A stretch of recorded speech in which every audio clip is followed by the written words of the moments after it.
Coming up on State of Events, find out how one area school is trying to solve the homeless crisis. And find out why electric scooters are rolling out of the city. State of Events starts now.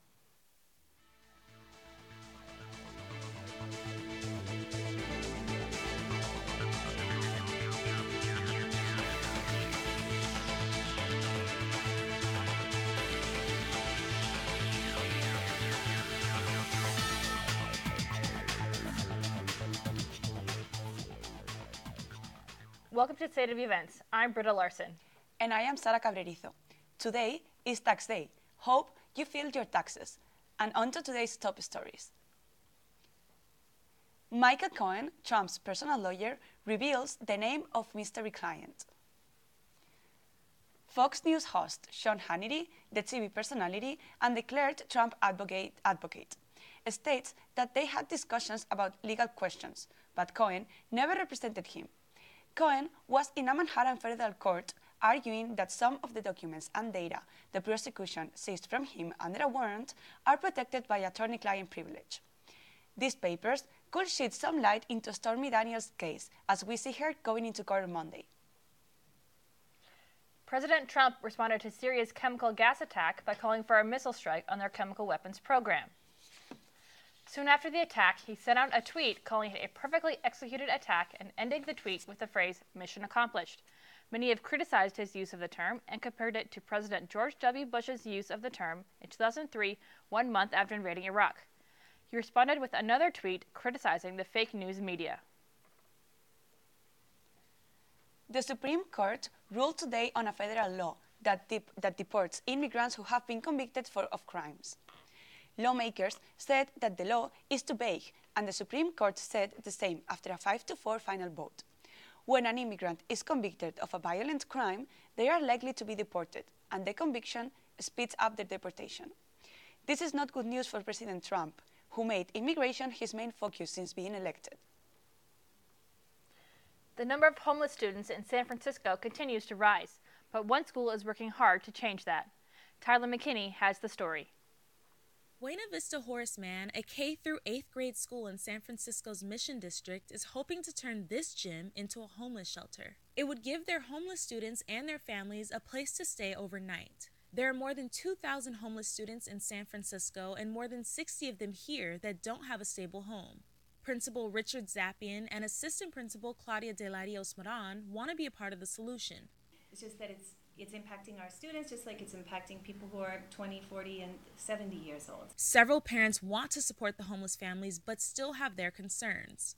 Many are worried about the overall condition of the gym, the lack of necessary facilities, security, and cleanliness. But the number of homeless students hasn't stopped growing, and faculty here feels that the benefits of the shelter definitely outweigh the concerns. Students that come to school without knowing where they're going to go that night have a hard time regulating themselves to be in a classroom and staying calm and feeling ready. Interventions and additional attention is already being given to students who need it the most, but it isn't enough.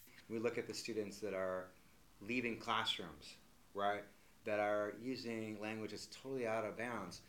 We're actually analyzing that, and what we're finding is in many cases these are students that are in unsafe situations. Behind me is the gym that the school is looking to turn into an overnight shelter. Students and their families who currently have nowhere to go could come here and lay their heads if everything works out.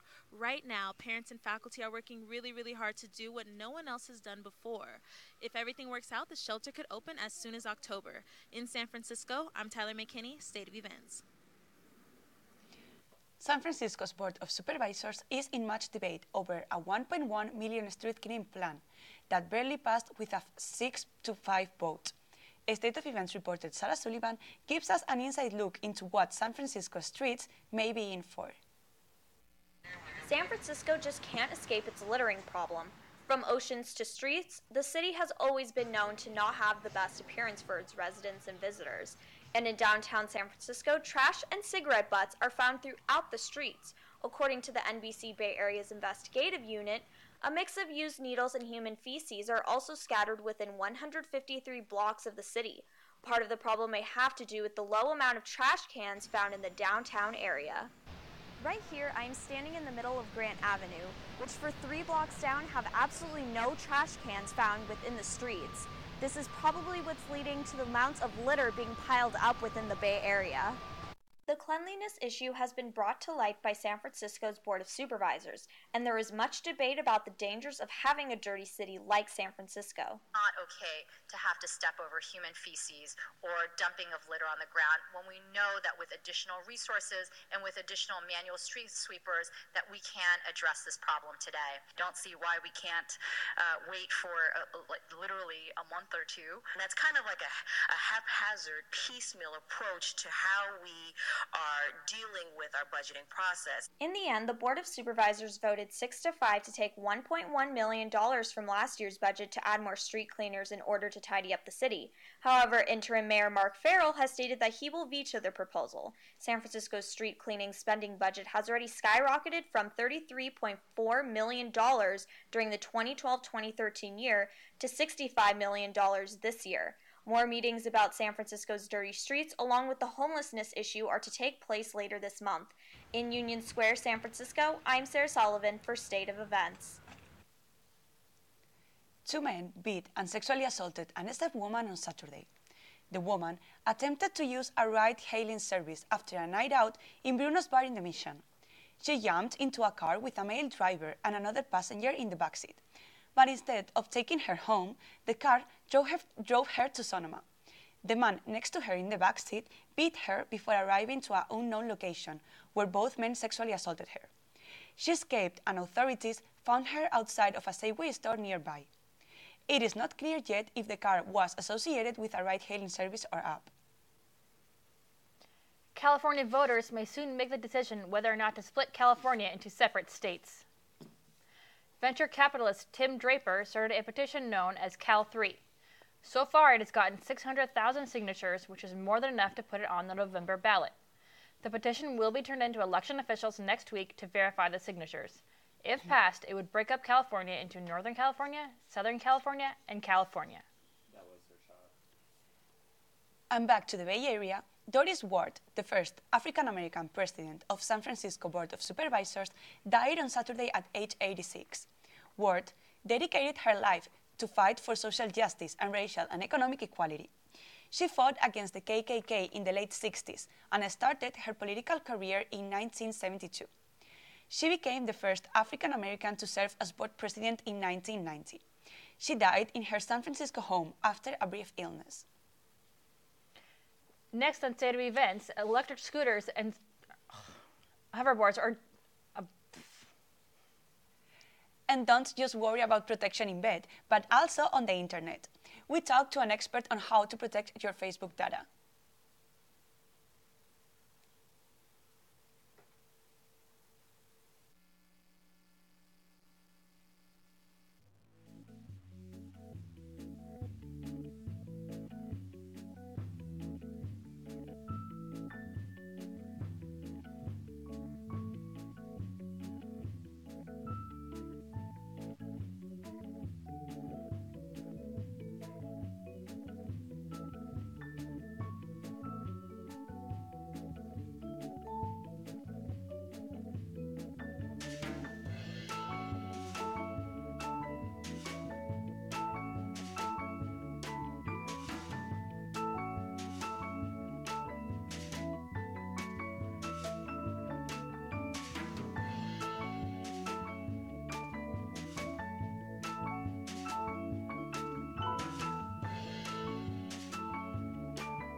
Video apologies and CEO meetings, oh my. Starbucks has caused a big spill after an employee had 2 black men arrested.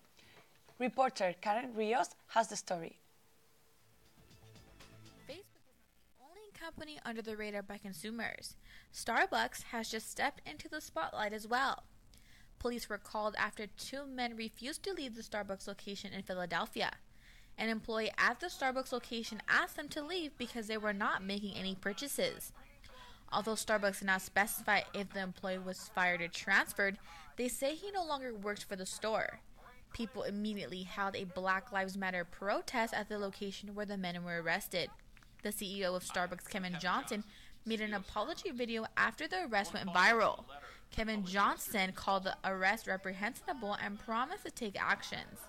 The CEO himself says that both men have agreed to meet with him. Let's hope Starbucks doesn't blend any more issues and sticks to coffee. Bank of America is the second largest bank, and their profits just got bigger by 30%. Bank of America has tax cuts, market turbulence, and a rising economy to thank for. Bank of America broke their own history of the biggest quarterly profit since 2011. Their customers continue to use their banking online and have about 24.8 million users. Although there has been a growth of profits, they have only 4,435 branches across the nation compared to last year, which was 4,559. That's it for our business roundup. We hope to see you next week. I'm reporter Karen Rios for State of Events. Thanks for that, Karen. New evidence says that Cambridge Analytica helped the UK leave the European Union. There was no contract nor money involved, but they did demonstrate their capabilities to the separatist group, says Nigel Oakes, founder of Cambridge Analytica's parent company, SCL Group. The controversial company is under fire for selling private data seized from millions of Facebook users to Donald Trump, who benefited from it in his 2016 presidential campaign. A recent memo sent to Apple employees warning them about leaking information has leaked. The tech company has made it a point to keep their newest gadgets a secret until they are released to the public. Bloomberg's Mark Gurman received a copy of the memo that says that employees that are caught leaking information could face large fines and jail time. The memo also states that last year Apple caught 29 leakers and 12 of them were arrested. There's a new way to get around town, but not everyone is on board. State of Events reporter Jessica Monjonier has the story for you. Dockless, accessible, and easy to use. Electric scooters are taking over the streets of downtown San Francisco. It's hard not to miss them, whether you see people riding them or see them parked sporadically throughout the city. The dockless vehicles, locked and unlocked with an app, can be dropped off and picked up anywhere. I love the idea that I could walk down the Embarcadero, pick this thing up for $1, and ride it to work. Although convenient for some, I spoke with Mike Gahn, who rides a pedicab up and down the Embarcadero, and he says that safety is a huge concern for both the rider and pedestrians. You can see them wobbling and shaking. They don't really know what they're doing, and we don't know if they're supposed to be on the street, in the bike lane, or on the sidewalk. These scooters go about 15 miles per hour, which isn't as fast as moving traffic, but they are required to be ridden in the bike lane or beside cars and traffic, not on the sidewalk as many people may think. A set of rules are printed and visible on each dockless scooter, but not always followed. A rule that is actually required by law is one that is most commonly ignored, and that is to wear a helmet. I think the biggest problem is there's no education.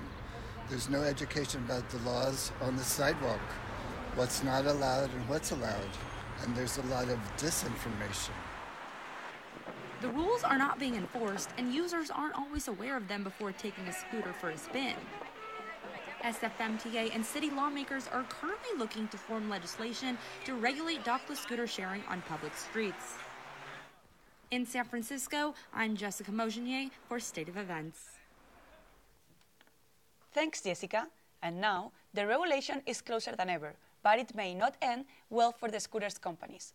City Attorney Denise Herrera ordered companies in a letter to cease their activities until they take stronger efforts to keep users from riding scooters on sidewalks, parking them so they block the way in the streets, or use them without helmets.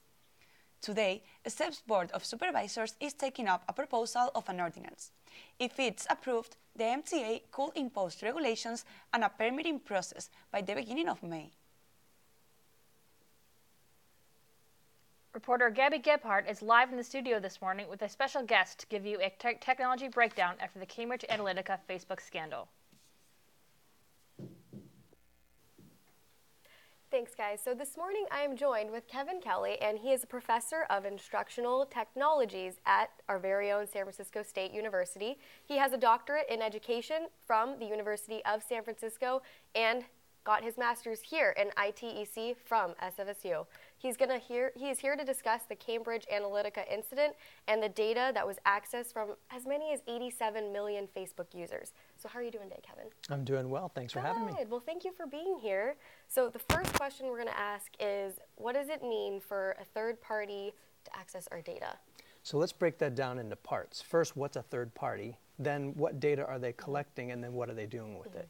So first, a third party, Facebook's a platform, and so while they provide some basic functionalities like allowing you to connect with friends and share your photos and create a timeline, they don't do everything. And so they pull in third-party developers, which are either individuals or companies who make things like games, Candy Crush Saga, and you can use those to connect with your friends in new ways, and they are benefiting from the Facebook infrastructure.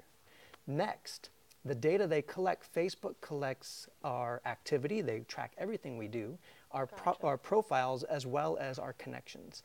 But then advertisers who benefit from Facebook also collect data, such as things that you enter, like your email address and other personal information. And last, a third category of third-party developers are specifically focused on data collection and data analysis. And so that is the group that we want to talk about today, because they're trying to use the data to help Facebook create stronger ads targeted at specific people because of their patterns.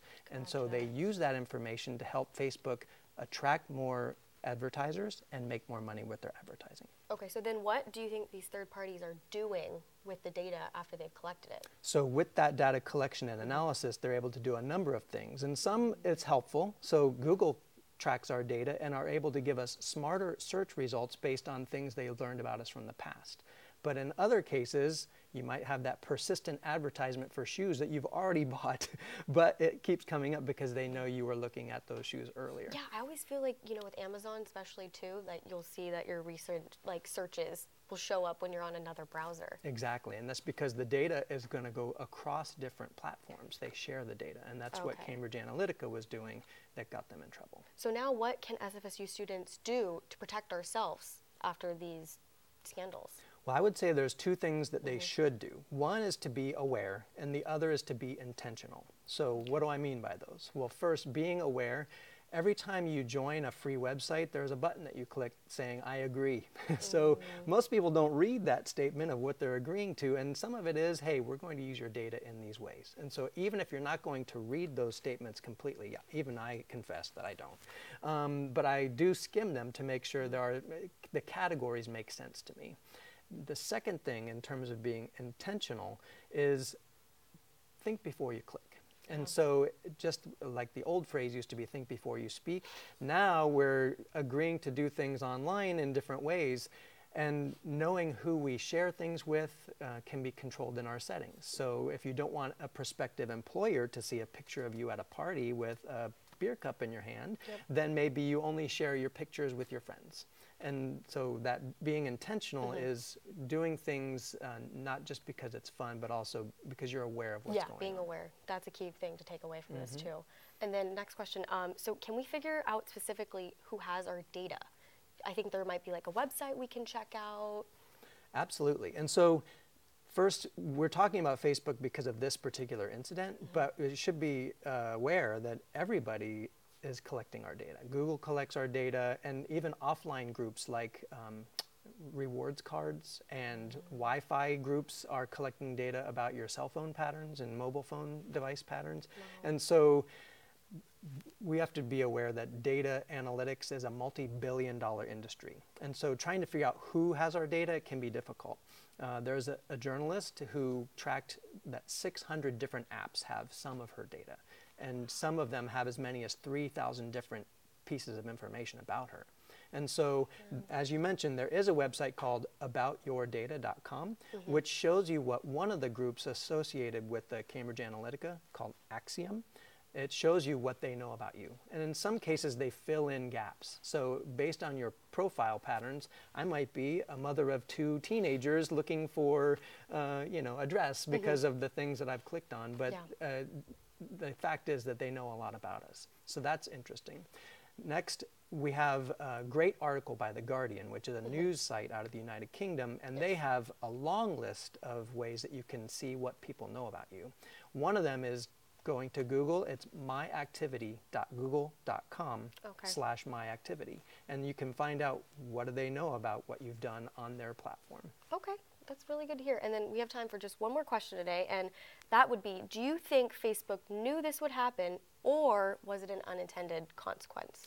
I think it's a little of both. I don't think they intended for it to happen, but I think it's hard to believe that they couldn't have predicted it would happen. In the same way, if you're familiar with Jules Verne, he's an author from the 1800s, he predicted the car before it was invented, but he also predicted traffic jams. And so when we think about the technologies that we're inventing today, artificial intelligence, all these things, we have to think about what can it do for us, but also what can it do to us. And so we just have to be thinking about that as we enter the world. Definitely. Awesome. Well, thanks, Kevin. That was such great insight. I'm glad you could come in, and we're just going to send it back to you guys at the desk, so thanks. It's been a crazy week in sports. The Warriors have a 2-0 series lead over the Spurs. And find out what else went on this week's Sports Roundup with Veronica Kunzervang. And if you spent your whole tax refund on Coachella, it was worth it. Kelly DeLeon has all the deets on how Beyoncé slayed this weekend's festival.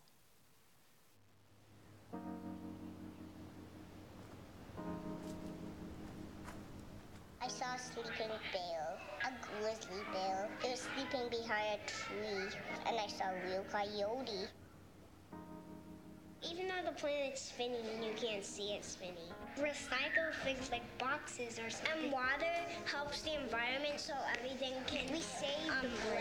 No waterfish could not live. I've been in the ocean. Or the beach, when I go to my grandma and grandpa's house, I can walk nothing would get water in our whole land. Yeah. Throwing things away and using them again. The scraps we can make up. I like the planet. My future is now. My future is now. My future is now. My future is now. My future is now.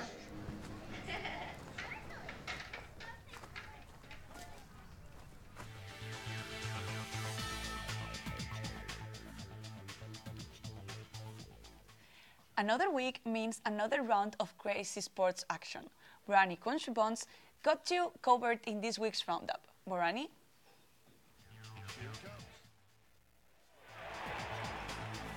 The Oakland A's fend off the Seattle Mariners at Safeco Field over the weekend. Lowry hits the ball high to right field and woo, child, it is gone with an early 2-run home run. The A's' strong defense solidified their win against the Mariners 2-1.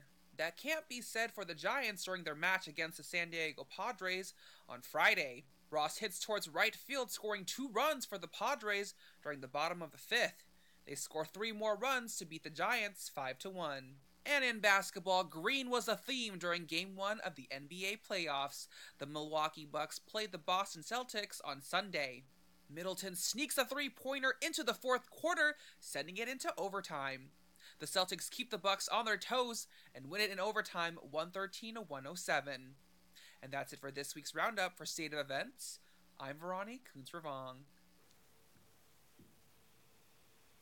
The wind and rain in Boston over the weekend didn't stop women from making history at the Boston Marathon over the weekend. Desiree Linden became the first American woman to win the race since 1985. The American women went 1 and 2, with amateur Sarah Sellers coming in second. The Americans' men's side was impressive as well, having 6 runners finish in the top 10 spots. This week's entertainment news is filled with festival fun and celebrity triumphs. Reporter Kelly DeLeon is here with us in the studio to fill us in on the juicy news. Thanks, guys. Coachella kicked off the weekend, and I'm sure took over everyone's Instagram timelines. Migos, The Weeknd, a pregnant Cardi B, and even the Walmart Yodel Kid were a few of the performers. But what brought even bigger buzz was Beyoncé's headlining performance. She's the first woman of color to ever headline the music festival. After having to back out of headlining Coachella in 2017, she came back with a bang and did not disappoint. Beyoncé performed a 2-hour set which included an appearance from hubby Jay-Z, sister Solange, and a Destiny's Child reunion. Some people even nicknamed the festival Baychella. Not only did Beyoncé break our social media timelines, but Khloe Kardashian also broke the internet. The Kardashian gave birth last week to her first baby girl. Although no pictures have been released, Khloe Kardashian did announce that she has named her baby True, which led many people on Twitter to poke fun at the irony of True's name and her father's infidelity. And ending on a happy note, rapper Kendrick Lamar has made history. He won a Pulitzer Prize for his double platinum album, Damn, which was released in 2017. He is the first non-classical nor jazz artist to win a Pulitzer Prize. That's it for this week's Entertainment Roundup. Back to you guys at the desk. Thank you so much, Kelly. Well, Coachella looks like really fun. I wish I could have gone. What about you, Frida? I do wish I could have gone, but I'm okay watching it on the internet through YouTube. It was like $600, like so expensive. But well, I guess like Destiny's Child reunion was worth it. I don't know, I'm fine just watching it. I can watch it on YouTube. And that's all we have for today. Happy Earth Week. And make sure to check stateofevents.net for more updates. We'll see you next week.